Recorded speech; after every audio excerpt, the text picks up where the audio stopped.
Good morning. I'm Dr. Tim Lewis, Chair of the VIU History Department and your moderator for the morning. Thank you for joining us today for the second of the fall events in VIU's 2016-2017 Arts and Humanities Colloquium Series. Before proceeding, let me remind you that we have the great privilege this morning of meeting on the traditional territory of the Sunemo First Nation, a fact that should always inspire both sincere gratitude and deep respect. I also want to acknowledge once again that this series would not be possible without the ongoing financial and moral support of Dr. Ross McKay and all those in the Office of the Dean of Arts and Humanities. Now, as I just mentioned, we at VIU benefit tremendously from our location here in the midst of Sunemo territory. Thus, it is only right and just that some of the work done here should in turn benefit the Indigenous populations of Vancouver Island. And as some of you may know, one of the primary recommendations arising from the work of the Truth and Reconciliation Commission was to encourage Indigenous language revitalization. And today we have the great pleasure of hearing about just such an initiative being undertaken by Dr. Laura Cranmer from VIU's Department of First Nations Studies. And now to tell you a bit more about Dr. Cranmer and her very personal journey in working towards the revitalization of Kwak'wala language, please welcome her friend and colleague from First Nations Studies, Dr. Laura Meyer-Dries.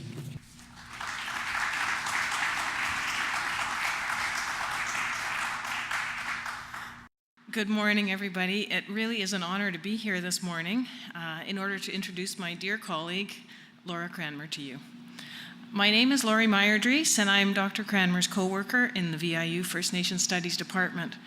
Laura and I have worked together for many years, and we enjoy the fun of sharing first names that are very, very close, much to the chagrin of our department elder, Dolores Louie, who we call Auntie D. She's always laughing and calling us by the other's name. So just to clarify, I'm the E, and she's the I've been interested in Dr. Cranmer's work for many years. She's an accomplished creative writer, and she's a person with a playful mind and intellect. I was first made aware of her deep sense of compassion and humor when I was researching the Nanaimo Indian Hospital, where she'd been a patient as a small child. She was busy writing a play at the time, and it featured all the characters that you might find in a hospital. I was fascinated, and I admired how she transformed her own experience into a theatrical vignette, how she made her experience alive through words that were to be spoken by others. This way, her ideas would reach a much larger audience, but it would also speak to their emotions and their intellect. I immediately wanted to be in her play, of course. I wanted to be cast as Dr. Needles. Today, Dr. Cranmer is sharing another of her playful and beautiful creations, her doctoral research. This is not unlike her playwriting and creative nonfiction. She's sharing a unique approach to an issue that we're all familiar with in First Nations studies, Indigenous language retention and reclamation, and its connections to families, communities, and Indigenous knowledge. Through her efforts to reconnect with family histories, Dr. Cranmer made past events captured in photographs come alive with the sound of the Kwak'wala language. Her work transforms pictures into sounds. She shows how language and culture can be reclaimed and reawoken through the use of images. I will leave you to hear from Dr. Cranmer herself, but know that she really is a pioneer not only in the field of language retention and reclamation, but an innovator in historical research techniques, where sources and information are held not in archives, but in families and communities. Thank you.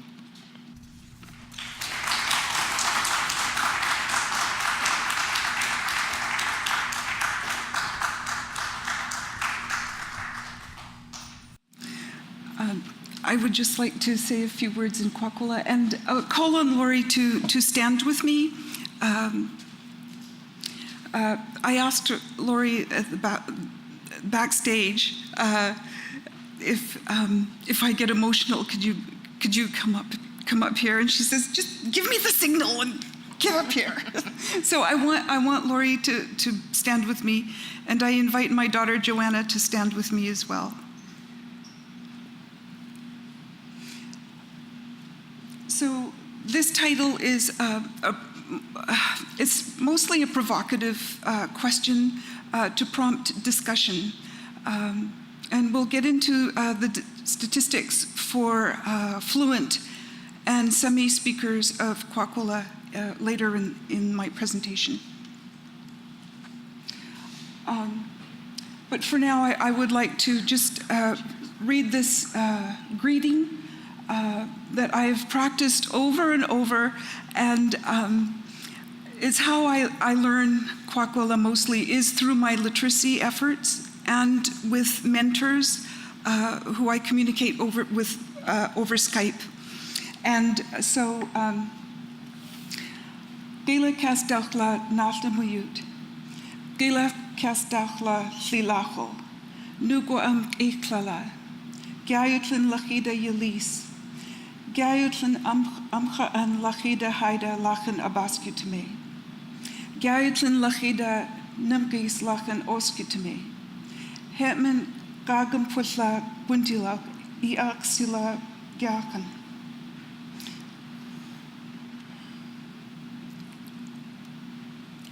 Achesten kan mumel gegellechoch da snanemoch, kan skachen nayens kwala lachoch awina gwina sech. Gila kasla lori kaeda all eek wasdom, blew the Arts and Humanities Colloquium Committee for the invitation to speak. Okay, do you want us to stay up here? Yes. Yeah, okay. Yeah, thank you.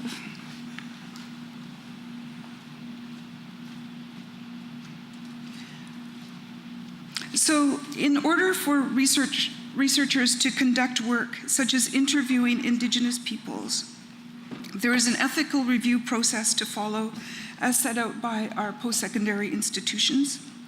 Likewise, First Nations communities have formulated our own guidelines for researchers, be they from the communities or elsewhere.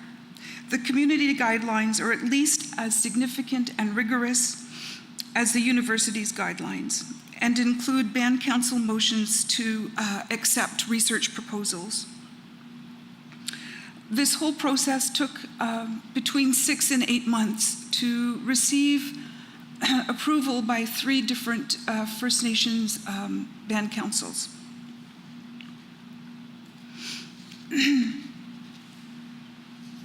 So my research questions are what guided my process.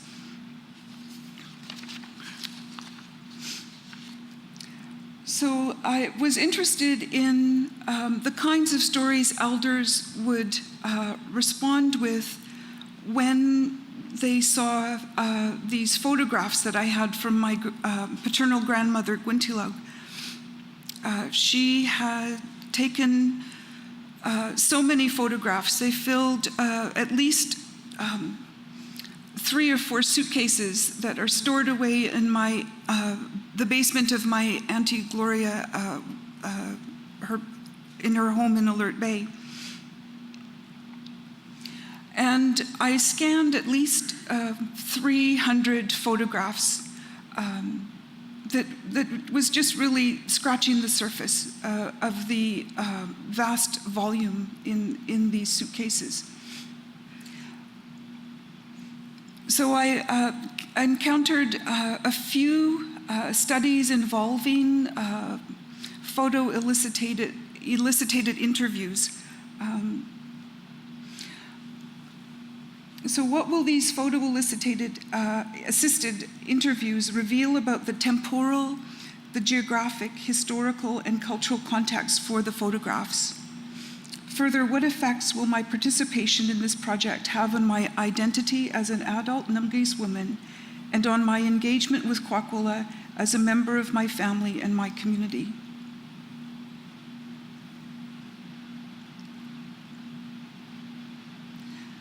So my original idea when I entered my program at UBC in language and literacy education was to just do an abstract kind of photo analysis of key photographs to create a visual narrative of the community.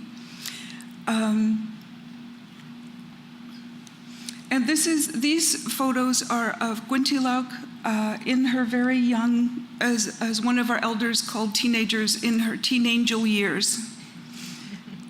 And I estimate that these photos were taken before 1920. Yeah.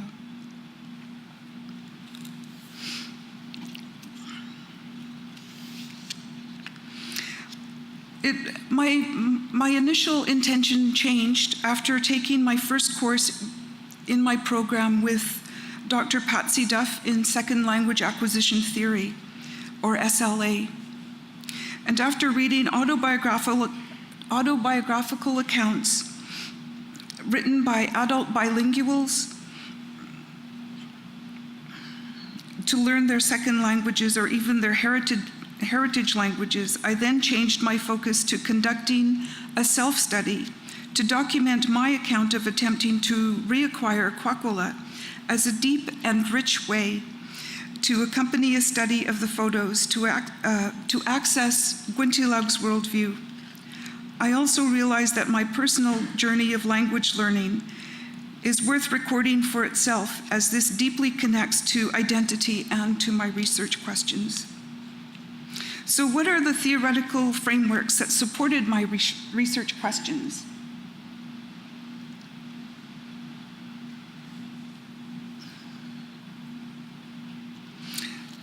These theories, when combined, provided the anchor points to ground my self-study as an adult learner of Kwak'wala.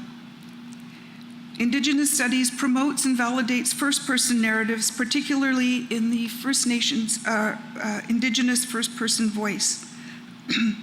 The basis for my discussion of this theoretical framework draws from the seminal works by Kulczewski's chapter, What is Native Studies?, Linda Toohey Smith's Decolonizing Methodologies, where both of these scholars reframe the Western trope of the vanishing Indian to a life-affirming and living project. With its valuing and validation of first-person narratives, Indigenous studies strongly links with both narrative inquiry and autoethnography and has many parallels and points of contact. The addition of the identity theory literature that grows out of the broader field of SLA combined to help me make sense of my complex responses to learning Kwak'wala as an adult. As I encountered these various theories, I always asked the question, how does my lived experience fit or not fit with this theory, and particularly for second language acquisition theories, as well as sociocultural theory? This journey has given me an opportunity to dig deep, to bring to the surface my childhood memories of all the warm and loving elders who populated my world.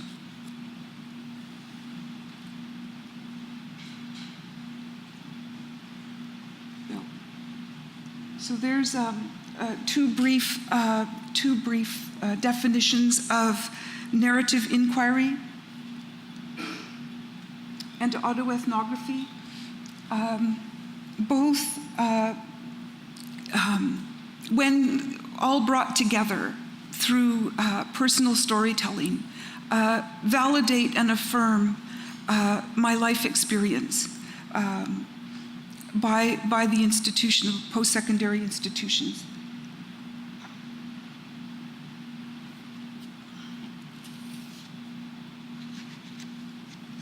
I'm just going to go back to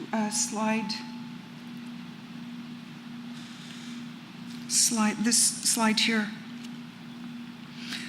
Kulczewski also holds that the discipline is where the most interesting scholarly discussions are taking place.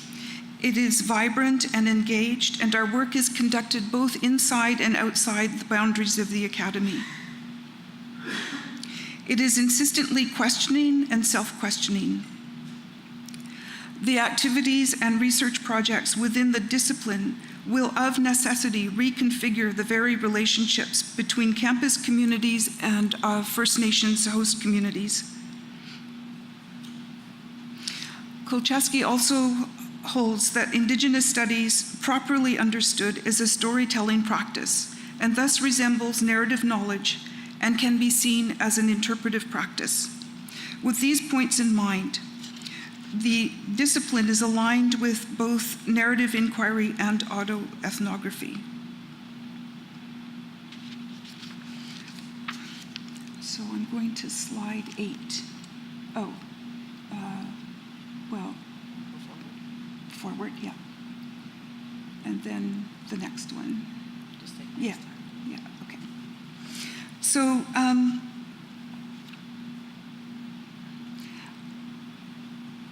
when I first began my BA in English in 1992, I had also embarked on a very dedicated therapeutic relationship and dedication to my healing and sobriety. And I believe that with sustained, concerted effort in peeling back the tissue of trauma, that we actually make space for new learnings and new knowledge. So there were varying responses to my choice of a BA in English, depending on who I spoke with. And my Auntie Gloria, having obtained her BA in anthropology, asked why didn't I go in that direction? And Chief Robert Joseph asked why didn't I go in for a BA in Kwak'wala? So, of course, Indigenous languages at that time, at the time I attended Malaspina University College, were not offered. However, as I've mentioned elsewhere, I found that the skills acquired in my English BA program facilitated my voice, and I could strike coherence on the page where it was missing in my life. My degree in English taught me to write and taught me that I actually have a voice. As my MA supervisor, Dr. Antoinette Oberg, was fond of saying, I was writing myself into the world. During both my BA and my MA programs, as I mentioned, I also engaged in sustained therapy and combined my therapy with my writing, such that I came to understand viscerally what Helene Sixous meant when she exhorted women to write from the body. There are those in our communities who express impatience with the notion of counseling or therapy or healing emotional and psychological wounds, and they just want to move on. Without attending to the harmful patterns of behavior, I would say there is no moving on but snapping back with subconscious trigger responses that prevents moving on. From my own experience, the painful peeling back of the tissue of trauma requires courage, patience, dedication, and love. And only then, I believe, can we truly move on. Okay. So this slide here shows the traditional Kwak'wala territories. And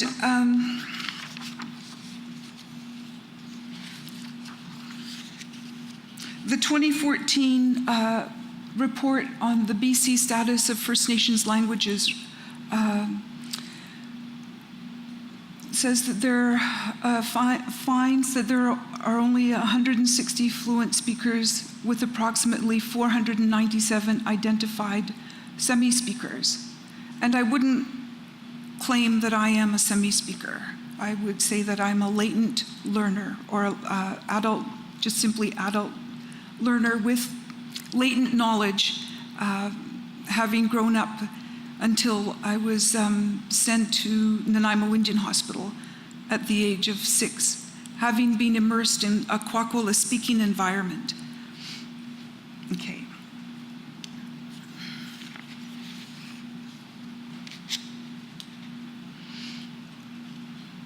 So before addressing this slide here, I just want to say that during my Ph.D. Journey, which took 8 years, for 2 of those years, I got on Skype with my 2 cousins who are my age. One of whom is a fluent Kwak'wala speaker, and we would read Boazian or orthography, the stories documented by Franz Boas in the early 1900s, late 1800s. And my cousins were very patient with me as I would read in a very halting, unsure voice. And with persistence and practice, I have gained some reading fluency and in fact can transliterate between Boasian orthography and the modern day Utmista orthography.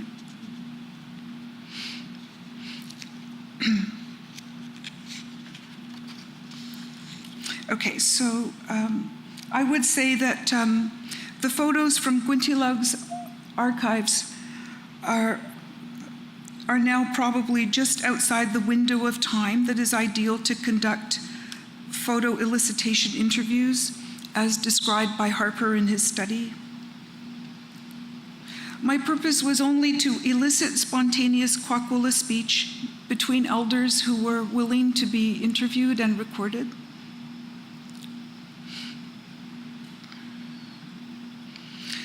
And my method is supported by long-term study by Fine-Up Reardon using photos of Yupik sacred objects taken from their villages in Alaska. She reports that the descendants of the makers of these sacred objects produced encyclopedic responses. Fine-Up Reardon surmises that the reasons for this kind of enthusiastic response is that the customs and the cultural objects of the people were outlawed, and a silence had fallen upon the people until many decades later, but still within the living memory of their ancestors who made these objects. Once the Yupik elders were interviewed, it was as if a tap had been turned on after this great passage of time. My experience in with this technique using Gwyntilawg's photos was similar. Her photos elicited memories for the elders as well as for myself and my early home life, and Kwak'wala spoken by Gwyntilawg and others. Okay. So this is a picture of myself at the age of 3, and my paternal great-grandmother, Abaya, and my Uncle Doug. So for my method chapter, I produced narrative vignettes to reveal my memories as a child, and to share the love and warmth that I experienced for a very brief but very important time.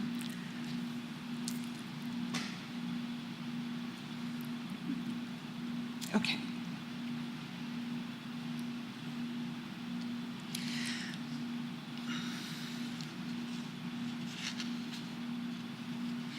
This small vignette shown here in this slide is a memory I have of a feast Gwyntilawg had for all the old people when I was quite small.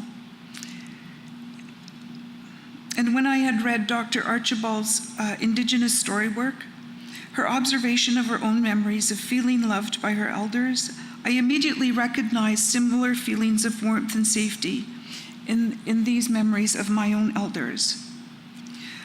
Abaya's brother, Adatsa, is shown here in this photo with his wife, Dutta. And they hold a special place in my heart because they demonstrated loving kindness to me as a young child. And especially Adatsa, who would tease me and make rhymes to entertain me. He was renowned as a traditional singer, and he was renowned for his playful way with Kwak'wala. So Adatsa was Gwyntilawg's maternal uncle and was always around in my childhood. One of the features of narrative inquiry is that stories generate stories. both of these short stories here demonstrate my linguistic environment in my early childhood. In addition to triggering memories of my childhood, these photos also triggered memories of Kwak'wala spoken by Gwyntilaug and others. So some of the phrases that I have always remembered are typical commands that a young child would hear. And so I'll just go through these. Plachstuda, close the door. Bilaga hamhid. Hagemihida, go to sleep. Kwasa, don't cry. Kef, indeed. Mas anawis, I wonder where. So Gwyntilaug was always saying this and looking for missing things. Wis tadzi, where is it? Plumuch utmis wistas, really you are funny. Plumuch chakast, really you are a skinny ass. Indicating physical weakness. Walas dida shala, really big laughs.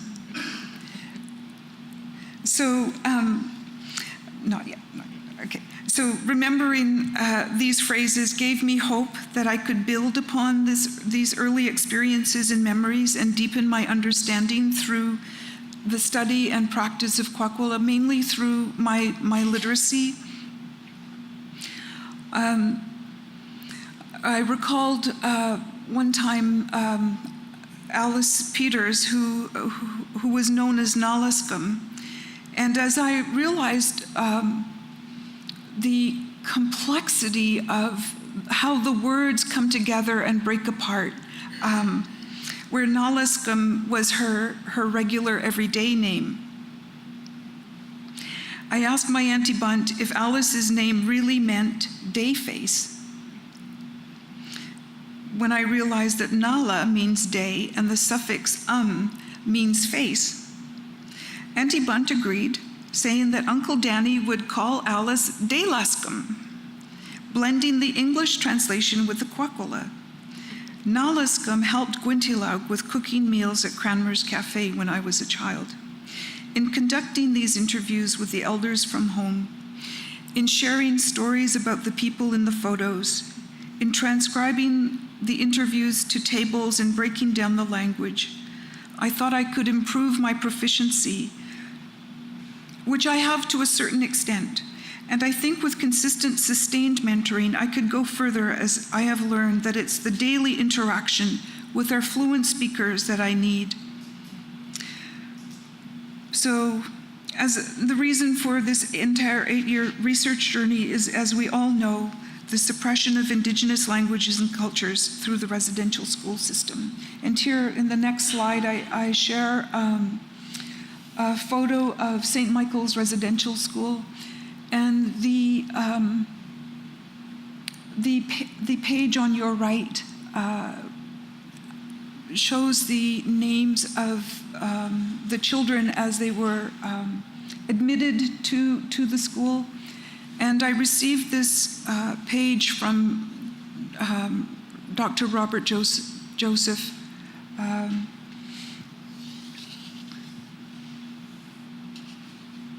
So while this physical structure is now gone, the void left in the ground by the school symbolizes the void left in the hearts and souls of generations of children who were forced to move hundreds of miles from their territories. The void left by the school is now surrounded by local institutions that promote healing, health, and wellness, including the Numgais Elder Center. There is also a small hospital, a health clinic, a dental clinic, and significantly, the Numgais Treatment Center to treat drug and alcohol addictions.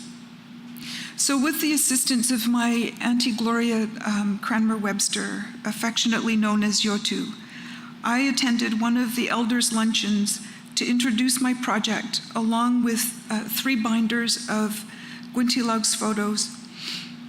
The elders' reception of my project couldn't have been more generous or enthusiastic. My neat and tidy organization of the binders was soon released onto the 12-foot long table lined on each side with elders. The energy and buzz in the room was palpable, and there was a shock of recognition by one of the elders who later volunteered to be recorded in conversation with Yotu and Billy Peters in response to Gwyntilag's photos. So in the next slide here is a picture of Norman Glendale, who as a young boy recognized himself in this picture probably 6 decades later at the Elder Center. The excerpt beside the photo gives a hint of the kind of Kwak'wala response that this and other photos elicited. Just as the Yupik elders responded to photos of their ancestors in their own language, so too did at least 4 of the elders in Kwak'wala who recounted their lineages, their traditional territories, and stories from their life experiences in Kwak'wala. One example of, I'll just read this excerpt here. So the GCW stands for Gloria Cranmer Webster. Welis naquas mulgwafla wiyuflas atom zut Sam. So everything you remember when you were photographed with Sam a long time ago. And Norman NG responds, lach dawadi. And GCW, GCW again. Anguis wiwa okwatha. Who were the people you were with a long time ago? NG, hemuslin umbusli glin abumtlu adatsa gluduta. My father and mother and adatsa and duta long ago. NG, ginanam wuslin nana khusli glulach dawadi. I was a kid when I would go to Dawadi. GCW, NG, Kisan mulkulacha gligamasa ginanam. I don't remember the name of the child, his playmate there. Okay, so now to the next one. So Billy Peters had a very surprising response to this photo, and I just asked them, the elders, through my anti-glow, you could even just say what the photos remind you of, even if you don't remember you can't recognize the people or the land, the territory. And so Billy Peters, who grew up in New Vancouver, just across the mouth of Night Inlet, and he would row up the inlet as a kid, as a young man, which is just astonishing to think of, because it's such a long way. He asked me, in response to this photograph, and I guessed what he asked me was, what is your Indian name? And I responded with Kwak'wala. And the kind of responses in Kwak'wala revealed the deep connection rooted between language and the land and names. Little did I know that Kwak'wala had a long history, and had I known that in my earlier teen years, I'm not sure if what difference it would have made in my self-regard.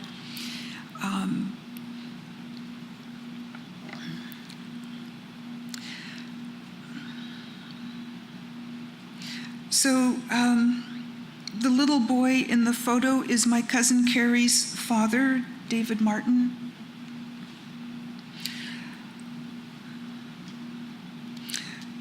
Billy Peters launched into a 10-minute speech in Kwak'wala, where he shared his memories of the name Kwak'wala and the territory of the Dinakdach.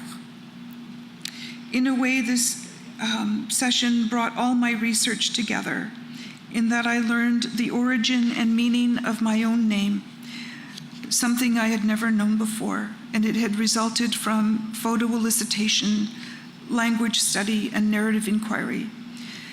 It also enriched my own identity, long suppressed by my childhood institutionalization. In a broader sense, Indigenous studies is a scholarly practice that works to reclaim our rightful names and histories, to enrich and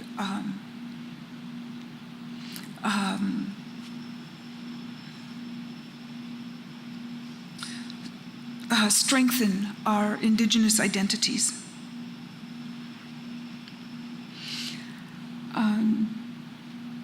So I guess ready for the next one, yeah.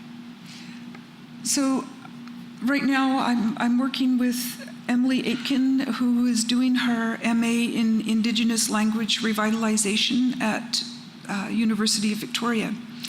And I think creating dialogue in Kwak'wala in the Kitchen domain was easier for me to accomplish given my own relationship with Gwintilaug, as one can easily hear the inattentive voice of the young child for whom the adult has to keep repeating the same thing and becoming somewhat exasperated. And to continue on with, so I'll just read this out. Okay, so it's the adult giving the child instruction or a request. So really, it translates to, please get the bowl, dear. Widila, isendukulach, hedi lacha gayatzi, nakwata lacha, laguila, wadaatzi, wacha. Kisen witlalus. Widila us paspayu, or kiosas paspayu. Have you no ears? Hedi lacha, tigwanu lacha wadaatzi. The eggs are in the fridge. Kisendukulacha tigwanu widila. I don't see the eggs. Where are they? Bana isa kunik. Below the bread. Widilas gayagas. Widila us gayagas, or kiosas gayagas. Have you no eyes? Oh, dukula min dukula chatigunu.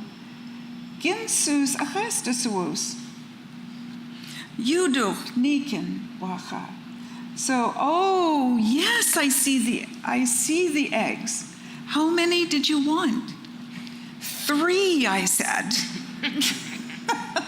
So this is just an example of how I'm, again, using my literacy, my understanding of Kwak'wala to gain or deepen proficiency and my understanding of Kwak'wala.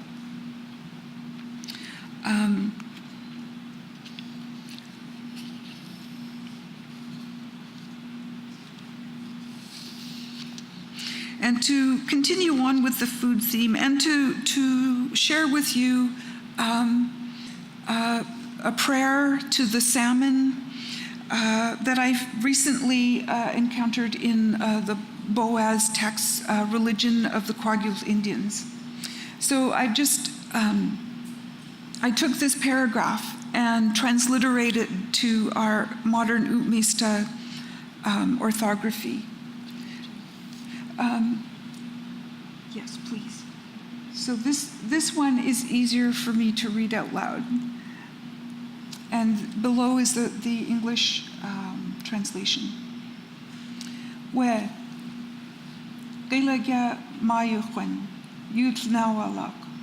Yix gacha kus Kwak'wala gachanur glwyn llawanamech canur kesi opastana Yut gil dukwil o amplasta dadam was gachanur canur kiasil yagasa Yut ki o gilaga where Hermes kans itidil bakutlach quisa ya yankla nawalach zikas nikachs lai hwal idcha mathliki. Welcome, O supernatural one, you swimmer. You have come trying to come to me. You have always tried to come. Who have always come every year of our world, that you come to set us right, that we may be well. Thank you sincerely, you swimmer. I mean this, that you please will come next year, that we may meet alive, that you will please protect me, that nothing evil may befall me. Supernatural one, you swimmer. Now I will do what you have come here for that I should do to you, says she, and she cuts it. Here is where I shall stop my words, for you know all the ways of what is done with the salmon. The prayer is really a reflection of the Kwak'wala worldview through Kwak'wala, about the interrelationships that are regarded as sacred, timeless,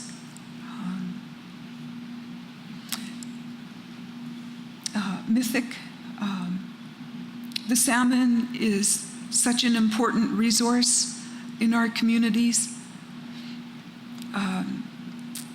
The salmon, sockeye, actually has its own verb, different from the verb of the humans who jump. Jumping in Kwak'wala is dehwa, and salmon is akwali.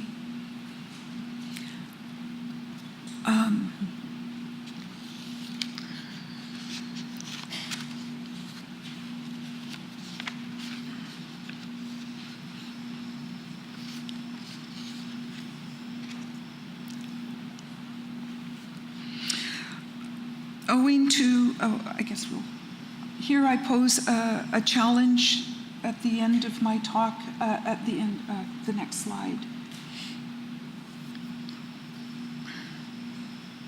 I pose this question in order to open up dialogue about the contradiction that I see between the rhetoric of indigenizing the curriculum, the rhetoric of TRC, and the ongoing RMOT training here at VIU.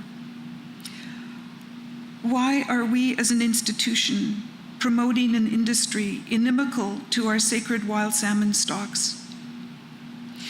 In keeping with Kolchewski's criterion for calling out forms of oppression, in solidarity with the voice of protest of our traditional Dzawa de Noch Musqueam chiefs, who just this past summer gave an eviction notice to the fish farms that have had long-term occupancy in our traditional waters.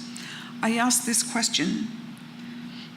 Just recently, we had hundreds of people witnessing the ceremonial blessing of the totem pole, where we had guests from the North Island, many of them my relatives, who share cultural treasures of songs and dances in our traditional regalia, and in which I participated and had a lot of fun.